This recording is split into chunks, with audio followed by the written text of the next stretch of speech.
Mais c'est parce qu'il y a d'autres gens aussi qui disent que vraiment, est-ce que oui, Ranson a reçu la plainte, surtout au stade où on a Arena, on a Djobo, ils ont mené trop, bon, peut-être remis paix, maté, bon, remis la paix, maté. Ils ont mené le stade de Martyrs. Et le stade de Martyrs. Bisous, tu mets stade de Martyrs. Courir Katana, câble Katana. Tu vois plus de 4 heures du temps, groupe et bêta.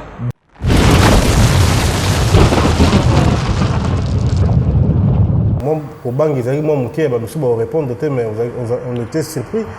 Tout le monde va te voir, papa, pour faire le midi, il y a mon co, mon quoi, bon, le bagage qui mukolo baoyo rati nzambe la sata baoyo parce qu'on habite nzambe la sata bayo kana ki déjà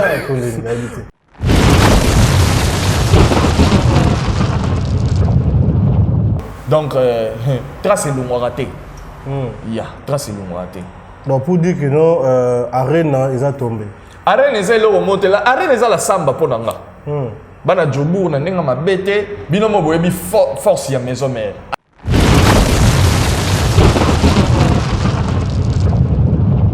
Donc, on a les 7 dans Binokuna.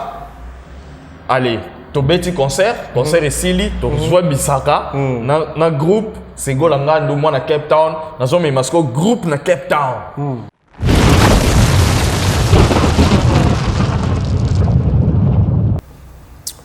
Bonjour, bonsoir à vous tous. Bino tout, to benga bino bandimi, na benga bino bandimi RVS. La possibilité de monter place Bozali, n'a vu qu'il y a une minute où on est sur mon monanga, puis à comment invité nanga comme j'ai toujours l'habitude il y a le binoké sur une grosse information il y a source d'information fiable de la raming RVS au sabonné namté quand opportunité en route s'abonner ça ba aime voilà ba j'aime ça va bien ba like ça va bien partager l'émission par-ci par-là et ça rappelle que va bien. Comme toujours d'habitude, dans mes salons, il y a Melabino, Moko Yaba, Yaba, héros, pylône, ou Simbara, Ndaku,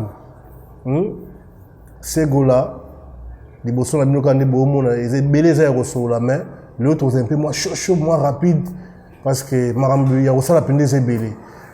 Bonjour Segola. RVS, bonjour, bonjour. Vraiment plaisir et bien écoutant sur le lot. Bonne santé. Ouais, santé par la grâce de Dieu, ça va. Vraiment, Namoni, c'est vraiment en forme d'activité. Non, ça va. Mais toujours dans la conjoncture, toujours il y a Mboka Toza, mais ça va vraiment. Nzamba Batela. Vraiment, Boyoki Binomoko Segola, je pense que Bélé Bazar a déjà sepelé parce que Segola Tanga Lobara, à tous les districts, il faut le go au télémol, Nangazo Bawana. Vraiment, si les lois sont là, Mbutumbo, toujours à Nengizalaka. Segola, tout côté un peu dans ma caméra sur le lot, tu parles un peu sur tout le monde qui, depuis Papa Wemba Koufa, ça fait déjà 6 ans. Yes, alors, 6e année, mon à Bongo Félix Oisé quoi. La moni, tout le monde a organisé qui événement on a commémoré. Pour la yo, aux gens non, on a qui très bien comment on a déjà que réconciliation on a. Ils ont côté la musique congolaise na biso ils ont un peu changer peu moins ba donner comment on a déjà que élevé na biso Félix Oisé quoi patron il y a collègue na ngai Ketchup Félix dormir à moi que je salue en passant donc comment on a déjà qu'azo qui initiative on a responsabilité on a il y a pour gérer 6e année il y a Def il y a Papa Wemba, which is the same day. Papa Wemba, le same day anniversaire le 24 avril. Moi aussi, je suis né le 24 avril. Donc, pour moi, on a bien vu qu'on a organisé Kiango. Vraiment, c'est vraiment une bonne chose. Vraiment, c'est vraiment applaudir, vraiment coup de chapeau. On a bien vu quoi. Tu vois que tout est déroulé na kimia na responsabilité et dérouler pe na moi manière moroboya qui me colle moroboye. Donc ça fait plaisir de voir ça, ça fait vraiment plaisir. Yeah. Alors vraiment ils ont dit moi bubangi mokete parce que tu as vu que Oisé quoi zala qui un peu na quelques musiciens qui sont na été. Alors moi au bang ils ont dit moi moké ba monsieur va répondre mais on était surpris tout le monde va voir papa na biso ba ko faire le midi oyo yemoko mukwa bongo ba ki mukolo ba oyo kala kati ba oyo kala kati nzambe la sata ba oyo parce qu'on habite nzambe la sata ba yo kana ki déjà vraiment te eza ngana koloba ke omoni eloko nyonso ezalaka na season nango na saison nango plutôt. Donc musique congolaise musique na biso et déroulaka toujours na moi eloko wana on peut pas nier yango. Musique congolaise na biso eza culture na biso. Donc moi guerre d'esprit wana esalaka moi genre mais na AJP ba vie na biso ba komi nango je crois que papa na biso Koffi Olomide a comprenait que non. En plus pas comme il aza mokonzi. Il y a aza quand même ambassadeur, il y a culture et art, donc il y a culture. Donc je ne crois pas que je ne vois pas raison où bako keep sous ranking wana. Tu vois que aider nation, aider même na biso ba musicien na bango. Otoza na ba groupe na bango. Donc on a déjà qui vient na biso waze quoi. Adobe na même na piste ya tant vient na biso Koffi Olomide. Ya azo beta rumba nae, type na vient waze quoi na ministre na biso ya nini ya mama na biso ya nini. C'est un vrai problème dans les années est-ce que Nzambe na Satan ba sali réconciliation déjà ou bien c'est ngala qui waze quoi aller quand la TV avant événement là parce que na habite que entre bango balé na bimi ridicule bon na habite. Bon, ezal Cameroun est ridicule té. Faut y parce que contexte vient na biso waze quoi le belé là qui ya Nzambe na Satan wana. Donc c'est à lui maintenant misaki slogan wana yende ce qu'on va faire comprendre biso. C'est vrai Nzambe na Satan ba yokani po yena Koffi Olomide ba yokana. Wana. OK, c'est que ndinga na biso ti le Nzambe na Satan. Ba ko yokana pété. Donc ici yango na lo na lobi donc c'est que c'est à lui président waze quoi à faire comprendre biso siko. Donc sur la carte yote c'est go là to senga na vie na biso waze quoi à répondre biso soki Nzambe na Satan ba yokani. Donc wana pena yoko to make yango pena sense, make yango sense. Donc mukua bongo toza na posa talaka yo écrivain ya munene répondre na biso est-ce que Nzambe na Satan ba yokani to ndenge nini c'est go là n'était son raison. Et oza raison pour na même nanga IP. Non, et beteli maboko wana banda ko beta bango mibale bazo seka donc au monde pena comprendre pena ba yebani RVS ko bossa na te que vient na biso waze quoi azaki d'abord parolier, un écrivain, un vendeur de chansons. Donc il avait vendu les chansons à Papa Wemba, à M. Koffi Olomide et je crois à tous les musiciens. Donc ils ont eu le mot ya ko bunga TV na biso waze quoi za pena c'est une icône, icône pena ya mboka na biso. Et là moi je trouve que c'est normal. Sans oublier Obo Sabona Mte Bo s'abonner RVS TV International. Roby Kayembe place à Zazo dans l'émission très content au Saranate Dr Armani. Merci Dr Armani. Donc Tozoko ba toujours la carte émission na biso. Ce go là RVS. Je pense que tout le monde est pour un vient la biso waze quoi ko sanate. Yebisa biso soki Nzambe na Satan ba yokani po tout bakomba la bango to lunga la confusion to lunga la bango c'est les sous payants aussi ça suscité donc ba yokani na bango na biso fo ba yokani na bango donc c'est un peu ça. Alors to parler un peu sur événement au pays avant événement parce que tout ça n'a grand événement tout un événement il bosso ya munene we ranson au kita na South Africa na SIDAF événement mi balé oyo fusion na isa na masusu ya ba beti nyonso ya wenge musique ya kala.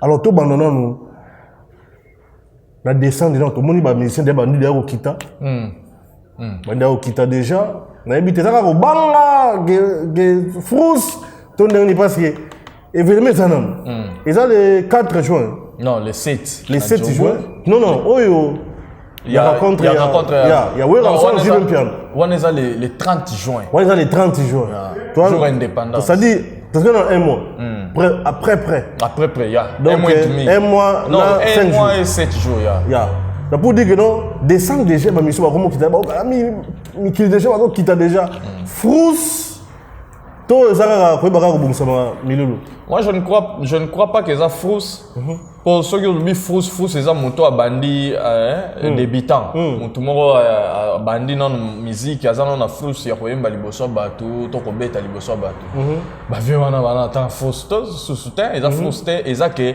c'est le moment opportun date il y a des préparatifs et commis prêt. Moi, je parlais avec notre président Titinal Campone et le vieux Mwinga Lai que je salue.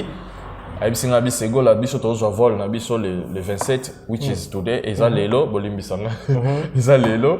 Donc, déjà, la moitié à Klawenge déjà, au bazar na poto, bazo kita déjà, na kin l'élo.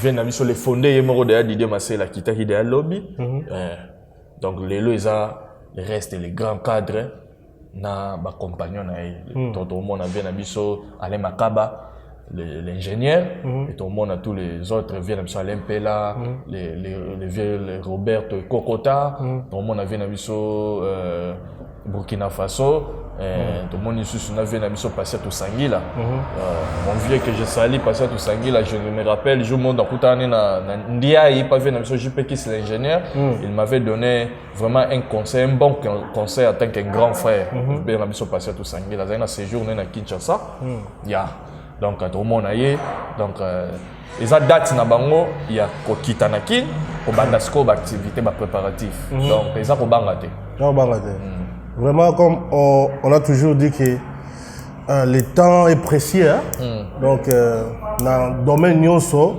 ce qu'on peut faire un temps inaffecté c'est à dire ce qu'on peut faire assez détenté au ça on peut bien il y a un conseil gratuit dans la vie et le nyonso oyo ils ont la tenter c'est à dire vous pouvez ça tenter surtout vous pouvez ça tenter c'est à dire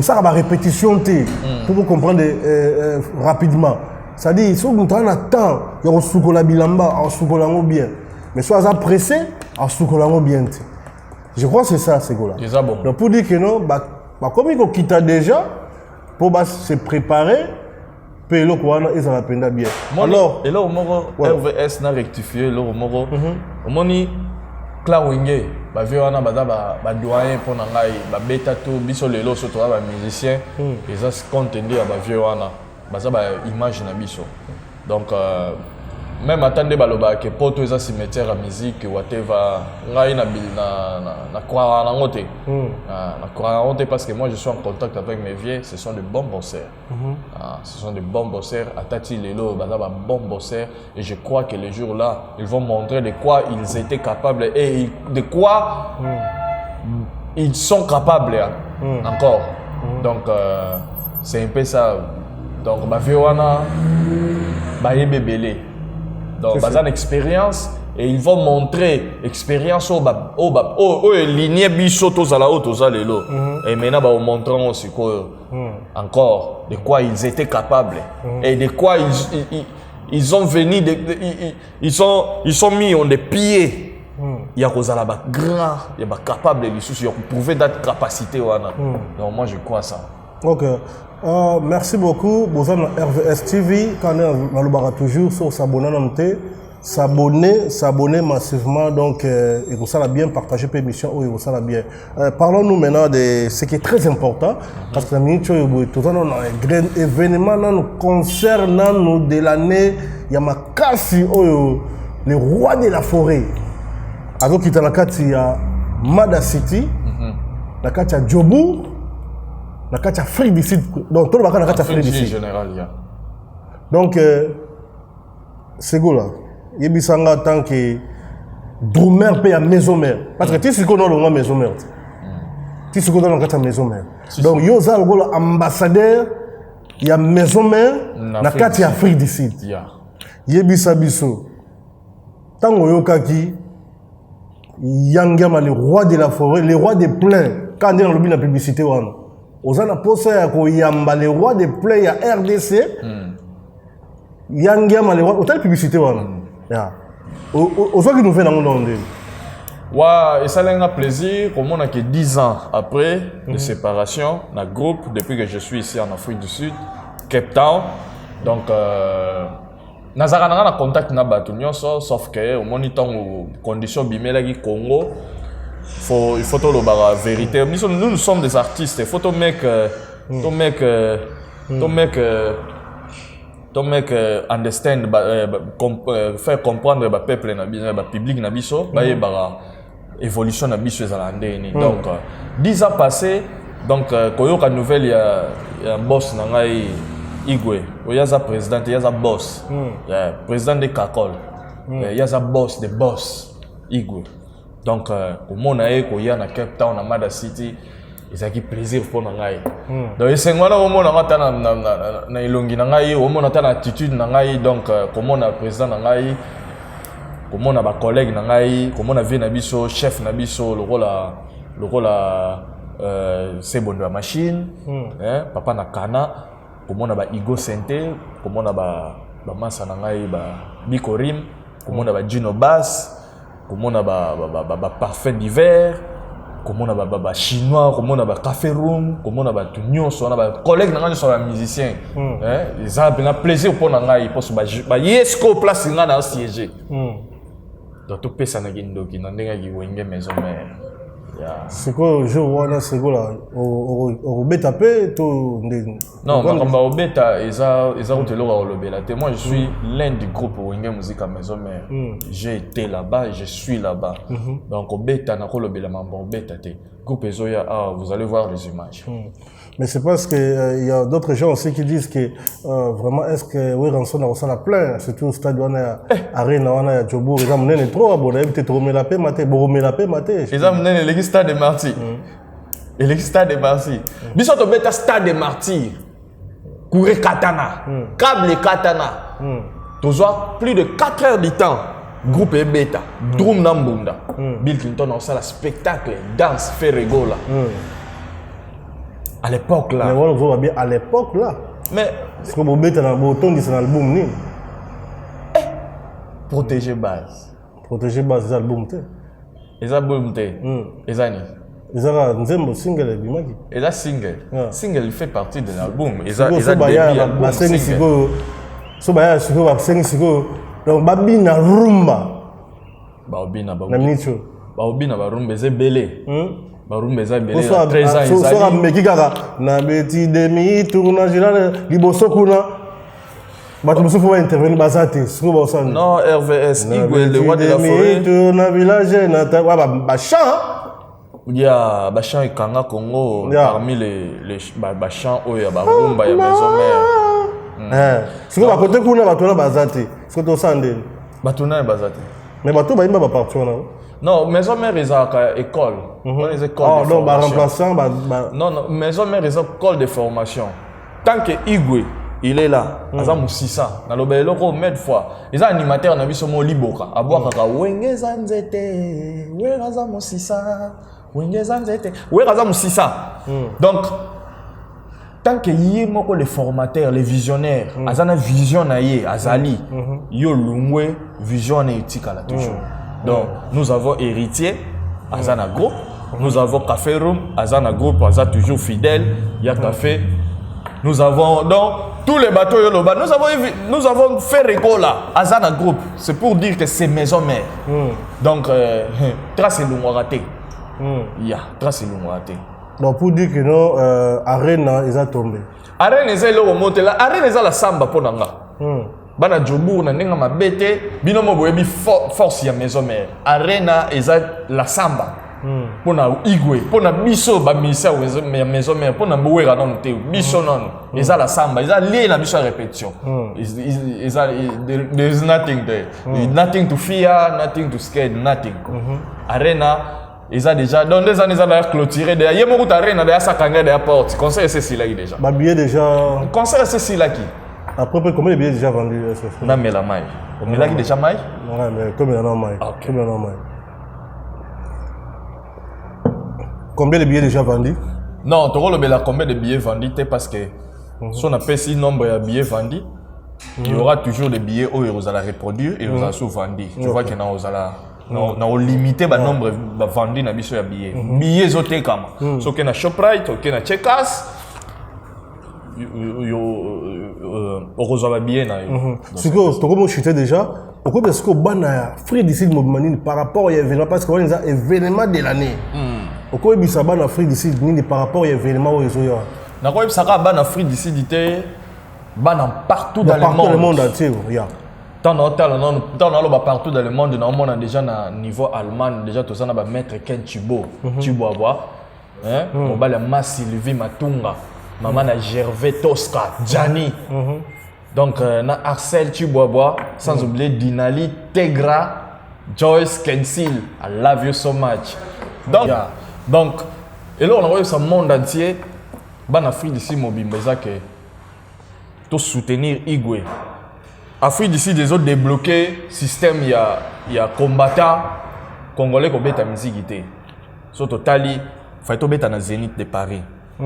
Mais la diaspora bande qu'on a biso ya poto po nous biso nyo soto ba diaspora l'émission to sala ki na landa de quoi pour maki na YouTube abi ke segola yo posa diaspora ya na bande ko mine na bande ko citoyen bande qu'on a biso ya diaspora ya poto nous sommes diaspora ici en Afrique du Sud donc et loko événement o ezo mema ba diaspora ko comprendre que non wenge 4x4 ba memi biso na réconciliation ba viwana ba tali ke elo ni to welela to komi to zui déjà lo to andozwa to ta ba boss non mutana ba activité na ye to sangana parce que pourquoi pas les peuples congolais les combattants o ba bundisa ba musiciens pona ba côté si ba musiciens na lié à politique et combattants Afrique du Sud que je salue diaspora Afrique du Sud bana Joburg bana Cape Town bana Durban bana Pretoria donc combattants tout Afrique du Sud va comprendre que tozo bomana biso na biso ça le Cameroun est président de la République ça les biso na biso ba congolais ne to bomana alors c'est le moment to faut la informer pe ba officialiser ouverture et ba concert bien na Afrique du Sud les combattants ont officialisé l'ouverture maintenant tous les musiciens sont les bienvenus na pesi bango maître Bay donc maître Bay donc bango. Donc, c'est Belé de Paris, de Panama, Nabosante Socrate Mouchipai à partir à Djobourg, des sommets, Léon Kabongo, Nazoya Djobourg. Donc, c'est un peu ça. Donc, Afrique du Sud, tout ça est au là parce que les phénomènes, au Lobel, est-ce que tu as ça n'a zongé le sous. On a les phénomènes Igwe, Yangiama. Nkolo ba plein. Soki lelo to tani makambuya. Tout ça na star moko oyo. À côté de l'Iban par hasard, c'est Werason. Moi, j'ai été au Congo, j'ai été là-bas, je connais ce que je suis en train de dire. Yo poye bien. Peuple au Balanda Bicho Baebi, qui est la force de Werason. Djobourg est tombé, les 7. Djobourg est tombé, les 7. Tous les Djobouras, tous les bana Djobourg, dans les 7, bien tout beau zangaté. Depuis la musique est stoppée. Depuis le combattant, la cause est noble. RVS. La musique est vraiment stoppée. Mais si la musique est liboso avec le Fongolango, les musiciens mais les rois de la forêt. Pour dire que non, ceux qui ont zangi, tu peux être combattant, va changer anytime. Au moins après, ouf.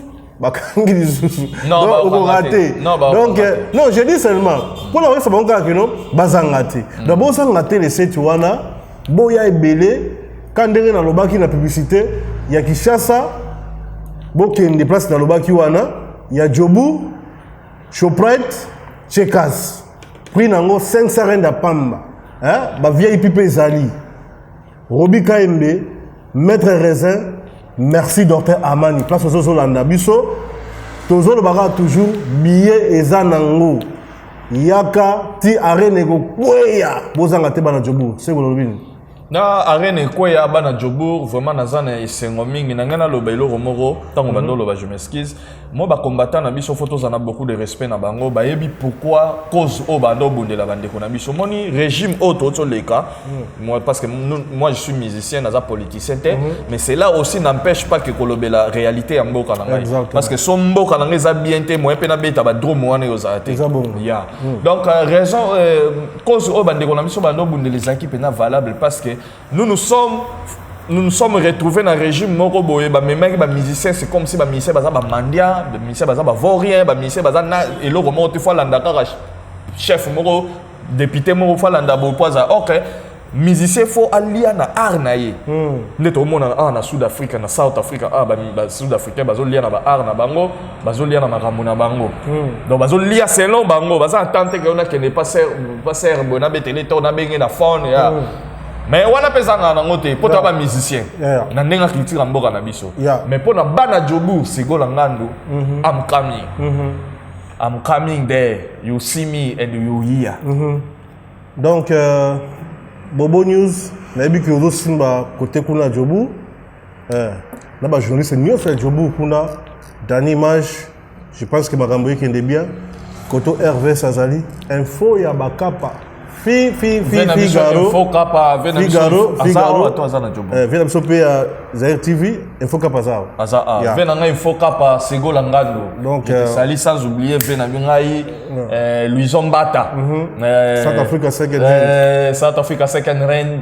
Bozangate Louison Bata vena ngai. Surtout na Cape Town les 14. Na Cape Town les 14. Na Jobour les 7.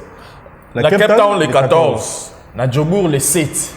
Donc là les 7 nazana bino kuna allez to beti concert esili to zwa bisaka na groupe Segola Ngando moi na Cape Town nazo me masko groupe na Cape Town to ya ni atashiko les 14 sans oublier opération blessing balobi na pesa yombote Mama Michou donc na bossa Mama Michou de pesa yombote Mama Michou moi c'est maître ninja opération blessing nazana bino together opération blessing pe bazo bongisa ko Mbappé ya Noël opération blessing quand on va qui RVS to benga depuis to c'est l'appel RVS to mon appel T donc non c'est l'appel na bino opération blessing appel les alliés déjà déjà de lobby déjà aussi appel Mama Michou sala ba jeté Mama Michou na ngina lobelelo comment pour opération blessing aza ser na biso congolaise oyo azo sala événement oyo azo sala na Cape Town il faut que soutenir Mama Michou Mama Michou azo aider communauté congolaise so taliba action ya Mama Michou azo sala na combo ya opération blessing a vraiment c'est une femme à vraiment féliciter et à soutenir et puis pour l'information bana ya Free du Sud bana Cape Town bana Jobour bana ba fan club à maison mère opération blessing. Ils ont préparé Koyamba Igwe le roi de la forêt à Cape Town. Et sans oublier Jackpot Azana Mabele. Jackpot Azana déjà. Jackpot Azana Mabele. L'organisateur, le producteur. Donc avant Wera Beta, Beta. Avant Wera Beta, il me a levé le rideau. Jackpot, ça peut featuring na Wera Ransom. Donc Kalabing T, ba clip Ezo Salama. Maître Bay, tous il a toujours Moussale Banda. Masouizo Banda. Donc, je pense que Boza OCP là. Jackpot on a Sabino au dans le Bobonate. Donc, a pas beaucoup à dire.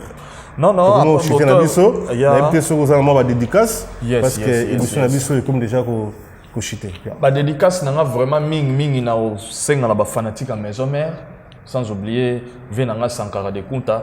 Massa moi le bagabi yo benga Sankara vie pour ani na bisenga bi je n'ai pas le temps ya kowele la âge pour ba auto kutaki ba vena biso na ba o ba kuti biso ba tiki biso koza a donc yo sozo wele na ngina répondre massa na yo sozo wele la âge continuer na kowele la âge zwa na yo âge na Sankara de Kunta na knowledge yende to lo ba na anglais pour ça qui satana donc ala bien na ngai potanga bandeki masolo ngala ndena na chic na ndoke non chic ta bandeki TV ngala na chic vous va vous appeler viens acheter maintenant viens na masolo donc tant na bien Azambiaka na pesi mbote Sankara de Kunta En plus, peut comme qui dit ça, ils ont moko ya ba élément humilité précède la gloire. Exactement. Donc on a PCV dans la cathédrale, Yuyu cathédrale.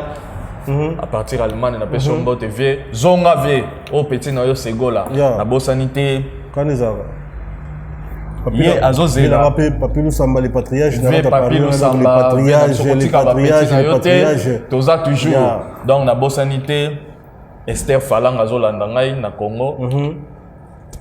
Yo yebi toujours. Esther Falang Oza. Donc la Bossanité. Diaspora toi Cape Town, na sanité sommet des sommets. Michel Massamba, sans oublier maman la Paris. Sans oublier maman la Street place Autozali. Sans oublier maman Street. 5 stars. 5 stars. 5 stars. Donc la continuer là. Il y a 5 stars. Donc na bosana qui était hier au combo na suka. Donc na Woodstock toza pa maman Astrid. Donc mère yozo monaka banderole ya Igwe le roi de la forêt déjà na kati ya bord mère. Nani na bosana TV na Picasso Mbayabo. Picasso Aza directeur artistique qui avait na Ferrego là na niveau ya poto.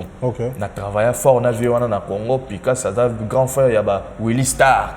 La masse na Willy Star. Donc vient na Picasso Mbayago na peso mbote.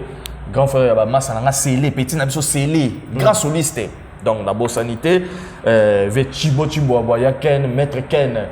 Ve petit nae qu'est-ce clair toujours donc na Bossanité ba fanatique na nganyon so Bobo Tumba Bobo Tumba yebisa bango Segola toujours à la marche. Je suis toujours en vie et je resterai toujours avec Igwe le roi de la forêt. On ira de l'avant. Merci beaucoup. Quand on a que nous santé tout ça na 5 stars pendant la biso Astrid na Woodstock donc de la congolaise, mon code sur lui, on a la chance Champs-Élysées. Champs-Élysées, on a wapi. Place Moro, lié à l'aise. Donc, bon, on a des places au vendu. On est au camouflé.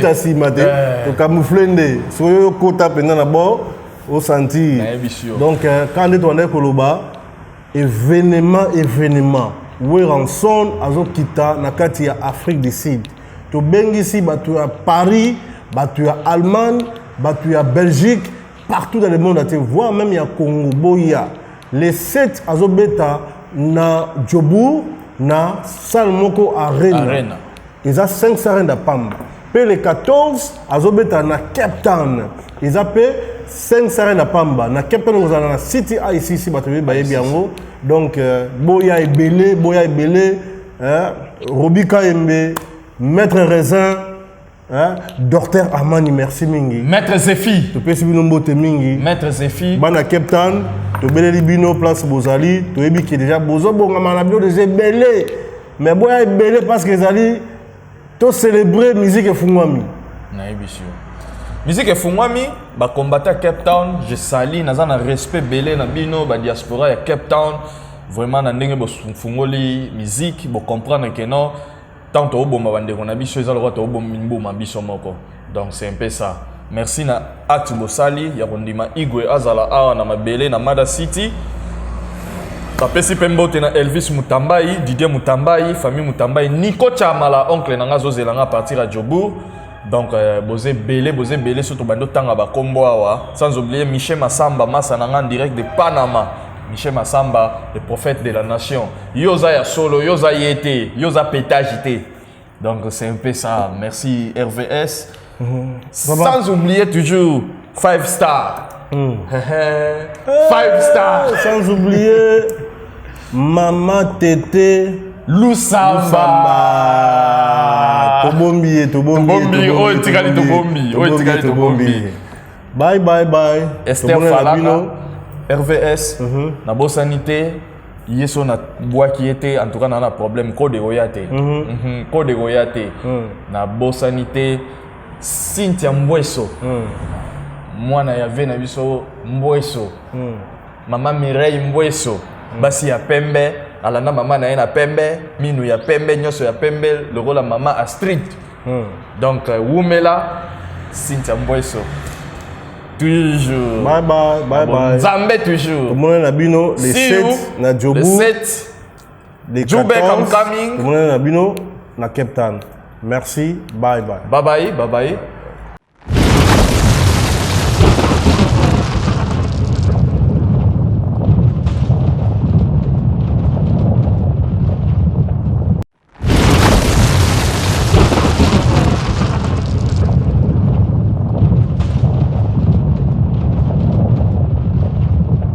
Bana Jobour, Bana Cape Town, événement ça c'est moko. Le 7, Johannesburg.